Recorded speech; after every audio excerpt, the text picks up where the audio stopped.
ಎಲ್ಲರಿಗೂ ನಮಸ್ಕಾರ. ನನ್ನ ಹೆಸರು ವಿಷ್ಣು ತೇಜಸ್ ಅಂತ ಮಾನ್ಸೂನ್ ಕ್ರಾಪ್ ಸೈನ್ಸಲ್ಲಿ ಸೇಲ್ಸ್ ಆಫೀಸರ್ ಕೆಲಸ ಮಾಡ್ತಿದ್ದೇನೆ. ಸರ್ ನಮಸ್ಕಾರ. ಸರ್ ನಮಸ್ಕಾರ. ನಿಮ್ಮ ಹೆಸರು, ನಿಮ್ಮ ಪರಿಚಯ ಸ್ವಲ್ಪ ಹೇಳ್ಕೊಡಿ ಸರ್. ಖಂಡಿತ ಸರ್. ನನ್ನ ಹೆಸರು ಕಾರ್ತಿಕ್ ಅಂತ, ತಮ್ಮೆಪಳ್ಳಿ ಅನ್ನೋ ಊರು ನಮ್ಮದು. ಇದು ಅಂಬಾಜಿದುರ್ಗ ಹೋಬಳಿ, ಚಿಂತಾಮಣಿ ತಾಲೂಕು, ಚಿಕ್ಕಬಳ್ಳಾಪುರ ಡಿಸ್ಟಿಕ್ಸ್ ಇರುತ್ತೆ ಸರ್. ನಾನು 14,000 ಗಿಡ ನಾಟಿ ಮಾಡಿದ್ದೀನಿ. ಟೊಮೊಟೊ ಇದು ಎನ್ಜಾಸ್ ಜಡೆನ ಮತ್ತು ಇವ್ರ ಕಂಪ್ನಿನೂ ಮಾನ್ಸೂನ್ ಕಡೆಯಿಂದ ಇವರು ಕೊಟ್ಟಿದ್ದಾರೆ. ವಿಷ್ಣು ಸರ್ ಅವರು, ಮಾನ್ಸೂನ್ ಕ್ರಾಪ್ ಸೈನ್ಸ್ ಅಂತ ಇವರು ಕೆಲಸ ಮಾಡೋದು ಕಂಪ್ನಿ.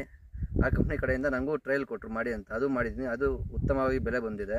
ಅದರಲ್ಲೂ ಅವರು ಪೆಸ್ಟಿಸೈಡ್ಸು ಕೊಟ್ಟಿದ್ದಾರೆ, ರೆಕಮೆಂಡ್ ಮಾಡಿದ್ರು, ಈ ಥರ ಮಾಡಿ ಈ ಥರ ರಿಸಲ್ಟ್ಸ್ ಬರುತ್ತೆ ಅಂತ. ಅದರಲ್ಲೂ ನೋಡಿಸಿ ಸರ್. ಇದು ಲೂಕಾ ಅಂತ ಸರ್. ಇದು ಕೊಟ್ಟರು ಲೂಕಾ. ಇದು ಒಳ್ಳೆ, ಇದು ಸ್ಪ್ರೇ ಮಾಡಿದೆ. ಮೈಕ್ರೋ ನ್ಯೂಟ್ರಿಮೆಂಟ್ಸು ಮತ್ತು ಇರೋ ಒಳಗಡೆ ಮೈಕ್ರೋ ನ್ಯೂಟ್ರಿಮೆಂಟ್ಸ್ ಎಲ್ಲ ಅಪ್ಟೇಕ್ ಮಾಡಿಕೊಡ್ತಿದ್ದು. ಬ್ರಾಂಚಸ್ಸು ಮತ್ತು ಫ್ಲವರ್ ಸೆಟ್ಟಿಂಗು ಮತ್ತು ತುಂಬ ಬೆಳೆಯೋದನ್ನು ಕಡಿಮೆ ಮಾಡಿ ಸೈಡ್ ಬ್ರಾಂಚಸ್ನ ಇದು ಮಾಡ್ತು, ತುಂಬ ಬ್ರಾಂಚಸ್ ಬರೋ ಥರ ಮಾಡಿ ಫ್ಲವರ್ ಸೆಟ್ಟಿಂಗ್ ಎಲ್ಲ